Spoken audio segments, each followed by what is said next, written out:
Hello and Assalamu alaikum. Before we start, let us introduce ourselves. My name is Shifa and I will be the narrator for this video. And here in this video, my team members and I will be sharing with you the topic, the development of SMEs in Islamic-based transactions. So what does SME stand for, you might be thinking of? SME stands for small to mid-sized enterprises.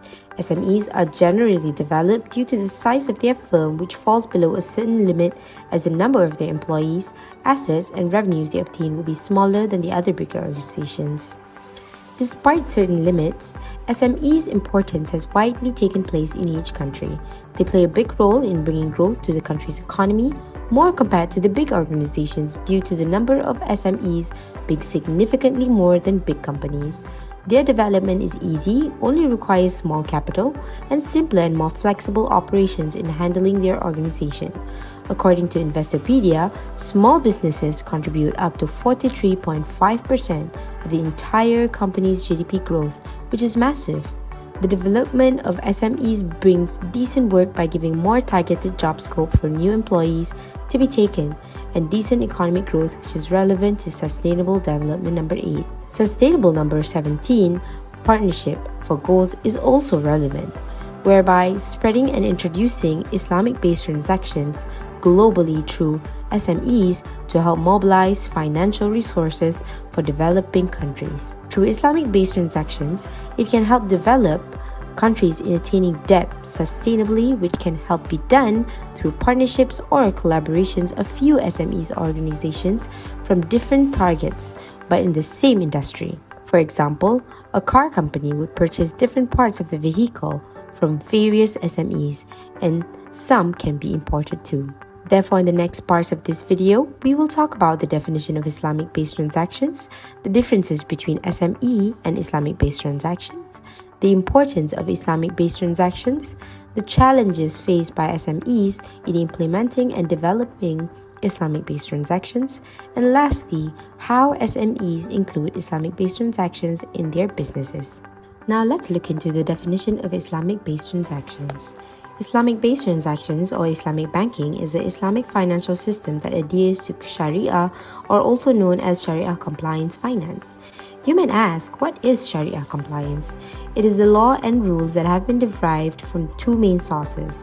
Firstly, the Quran, which is directly from Allah subhanahu wa ta'ala, and secondly, the Hadith or As-Sunnah, which is the attributes, practices, and preachings of our Prophet Nabi Mohamed sallallahu alaihi wasallam. Fiqh al-Muamalat, which is also the understanding of the transactions, are the laws that govern commercial transactions in Islamic banking. The Islamic banking system follows two fundamental rules, which are the sharing of profit and loss. Secondly is the prohibition of the interest or riba. Islamic banks use equity participation system to earn money instead of charging interest. If a bank lends money, the borrower will repay the loan without interest and instead give a bank a share of its profits. If the borrower fails to make a profit, the bank suffers as well. In general, Islamic banking institutions practices are more risk-averse. Hence why, before giving out loans, banks will check bank statements, their asset, and etc. to avoid being in an economic bubbles.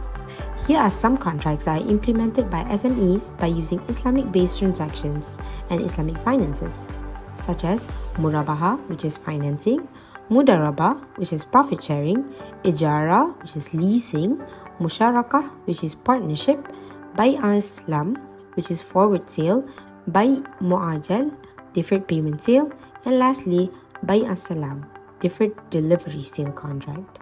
Now let's look into the differences between SME and Islamic-based transactions. SMEs in Malaysia have been developed from early 1957 to 1970s, which include the sector of agriculture and small services. The speeding growth of SMEs in Malaysia also does increase the requirement for financing services. According to the International Finance Corporation (IFC), they came up with a study showing that at least 35% of SMEs in the Middle East and North Africa were excluded from the formal banking sector for seeking Sharia compliance products. As Islamic finance snowballs in certain countries after a financial crisis, several financial institutions said that Islamic finance is way more stable compared to conventional. Most SMEs had very little access to Islamic financial areas such as in Muslim countries. SMEs used to work as sole proprietorship or family businesses. For that reason, they prefer to get their financial needs from informal fundings or bodies. The knowledge and information on their banking needs are very limited, and they put beliefs on bodies that do not need extra documentation and have more flexibility in terms of repayment and period. Referring to Bank Negara Malaysia, many financial institutions offer Islamic finances for SMEs in Malaysia, such as Maybank Islamic, Agribank, Al-Rajhi Bank, Bank Islam Malaysia, and many more. SMEs financed under Islamic banks are more efficient than those financed under conventional banks. Islamic financing is not only for Muslims, it is also applicable to all people to apply for the services provided. Various practices are related to Islamic SME financing worldwide. The first bank was established in 1989 in South Africa and named South Africa Al-Barka Bank. The bank introduced a zero-interest loan and worked as an intermediary business where profit and loss was shared in the business practices. The rules and elements in the practices need to satisfy the obligations in Islamic finance according to takaful, perception or view.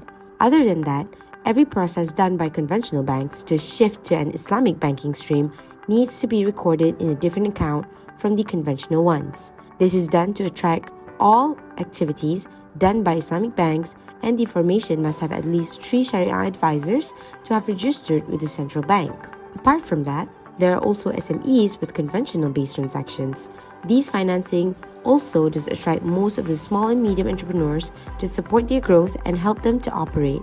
The difference between both transactions-based is that the Islamic-based started to evaluate certain businesses that are risky or not by doing a proper database, and also to help banks to study the potential of SMEs while figuring out ways to solve some of SMEs' financing problems. Now we will look into the importance of Islamic-based transactions for the growth of SMEs. Small and medium-sized enterprises, SMEs, are widely recognized as engines of economic growth and contribute significantly to the sustainable gross domestic product, the GDP, of all the countries, including developing and emerging economies. SMEs play a key role in creating employment opportunities for skilled and unskilled workers in many sectors, including manufacturing and services. SMEs and microenterprises are considered to be one of the highest potential platforms for innovation, productivity, and dynamism, and have the potential to transform many sectors of the economy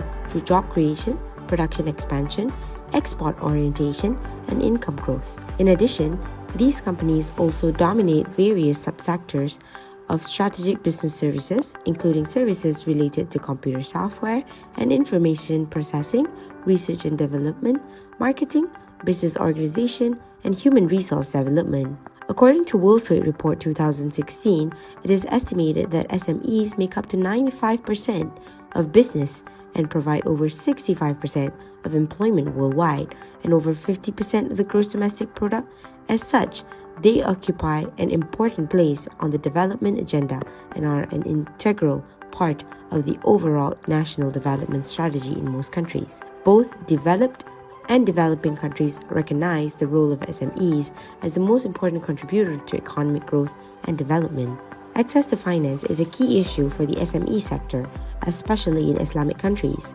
SMEs either do not use loans or only use limited loans for religious reasons and sentiments. SMEs abandoning available loans for religious reasons represent new funding potential for Islamic finance in the coming years. It is most acute in the countries that do not consider alternatives. For example, up to 90% of the SMEs in Saudi Arabia seek Sharia-compliant banking services. In other words, most SMEs are effectively shut out of the credit market because they are not open to non-Islamic finance. Also, most banks, regardless of religion, avoid local SMEs due to the relatively low yields on average SME loans and the poor regulatory environment in the industry. Islamic financial institutions must target the cash-strapped SMEs. Small and medium enterprises make up large part of the economic structure of the economy. Developing countries provide the majority of employment, including employment for women. Investing in SMEs is a long-term smart strategy that yields sustainable returns that doubles across regions, countries, and societies. SMEs make up the overwhelming majority of companies. Globally, SMEs account for over 95% of all companies, about 50% of the GDP, and 60 to 70% of the total employment, considering both formal and informal SMEs. This equates to 420 to 501 million SMEs, of which 310 million are in emerging markets. Facilitating access to finance for SMEs has been a global reform agenda since the global financial crisis. Muslim entrepreneurs are the main applicants for Islamic SMEs finance in Malaysia, preferring Islamic financial institutions for their ease of management, risk sharing, and ability to meet their capital needs. Apart from that, Muslim entrepreneurship is seen as contributing to ethical economics as a guiding principle for Islamic banking. Malaysian entrepreneurs are committed to social responsibility because they are drawn closer to Allah and met the needs of others, such as helping people. In providing employment opportunities and providing ethical and halal products, halal industry run by Muslim entrepreneurs should be prioritized by practitioners to improve their businesses, while promoting the growth of Islamic finance in the country. Additionally, Islamic banks are ready to provide loans to SMEs during the National Entrepreneurship Week in September 2019 with around 20 million in grants. Therefore, SMEs' shortcomings need to be transparent to both government and SMEs themselves to improve funding issues and to find the best solutions. So now, let's look into the challenges faced by SMEs. So the challenges are divided into two, which is the internal and external challenges. For internal, we have company management, capital and financing, and lastly, labor force barriers. First, company management. Barriers can be said to be the main problem that always happens. SME business is usually inherited from one generation to the next, and most of the owners commonly use traditional based transactions. With that, there are no models or frameworks that can be referred to by the next owners in order to understand everything related to their business. Then, there is also the problem when some owners think that Islamic-based transactions are too complicated to be understood, and because of that, they will do anything they want, especially if the next owners of a business do not have any guidance from previous Islamic models. Second, capital and financing barriers are when most SME owners do not own enough tools to run their business and have better aid in performing Islamic economic transactions. This challenge exists as many owners are not aware of Islamic financing products such as Islamic loans, policies, and others that can actually boost their businesses. For example, in the current world, we have a model of pay halal system, but not all owners know about it yet. After that, the SME owners decide to not use Islamic products because they may lack documents and also have narrow-mindedness since they think it is again complicated. Next, the barrier related to the labor force. Before that, laborers are the economic work of men that provides their efforts, physical and mental, undertaken in getting a reward. When an SME company does not have enough financing, it could not provide training to all workers, and with that, they have low skills and might not know how Islamic-based transactions will work. Then we have external barriers to the problem occurring between heavy industry and halal SME owners. It occurs when there is no similarities in running a business in both industry, whereas the heavy industry might not develop Islamic-based transactions. For example, SME owners who like to get raw materials from suppliers, heavy industries, and most of them are non-Muslim owners or foreigners. Some of them are biased towards halal SME owners, which means SME owners cannot get enough materials from them. In the worst case, the sources of the raw materials, we never know whether it is truly halal or not, especially when the suppliers are not Muslims. Now let's look into how SMEs include or develop Islamic-based transactions in their businesses. SMEs have been increasing every year and being a critical component of the Malaysian economy, contributing more than a third of the gross domestic product, the GDP, and providing job opportunities. SMEs are one of the institutions that play an important role which seeks Islamic financing from different economic situations for their business growth. Countries like Malaysia have a dual economic structure that works in parallel, which is the main determination to support Islamic or conventional financing for individual or business purposes. But how can small and medium enterprises businesses develop Islamic-based transactions in their businesses? The answer is to suggest their business framework to Islamic SME financing rather than conventional-based SME financing, as their products focus on eliminating the prohibited elements such as gharar, riba, and maisir. There are plenty of financial institutions in Malaysia that offer Islamic SME financing, such as Bank Islam Malaysia Berhad, Bank Muamalat Malaysia Berhad, RHB Islamic Bank Berhad, and the list goes on. Entrepreneurs now can depend on these effective steps to enter a business that is entirely Sharia compliant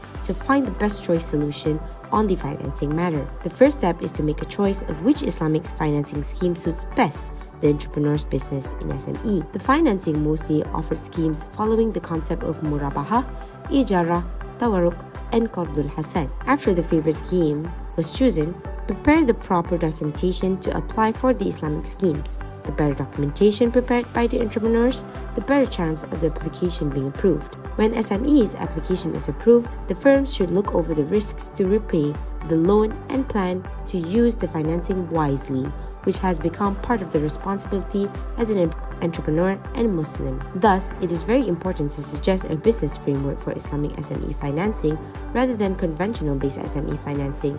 To become an SME entrepreneur that is under the basis of Sharia, the business's main source of capital is to follow the Sharia compliance resources. In conclusion, as time passes by, the Islamic finance industry has shown a positive trend of growth and resulted in more demand for Islamic financing from SMEs that were managed by Islamic institutions. SMEs can take this opportunity to enhance their business financially. Business owners with a good record that has been evaluated by the financial institution have higher chances to be financed and recognized for their financial decisions. SMEs give a huge impact as it is one of the big contributions to the economy and significantly to the sustainable gross domestic product, the GDP. Apart from that, there are still rules that have been set by Islamic finance to be obeyed by the business owners, such as transactions may have to be legal and follow the Sharia rules. Thus, it is recommended for SMEs to start up their business using the Islamic financial industry, and banks should target the small customers that are about to start to cooperate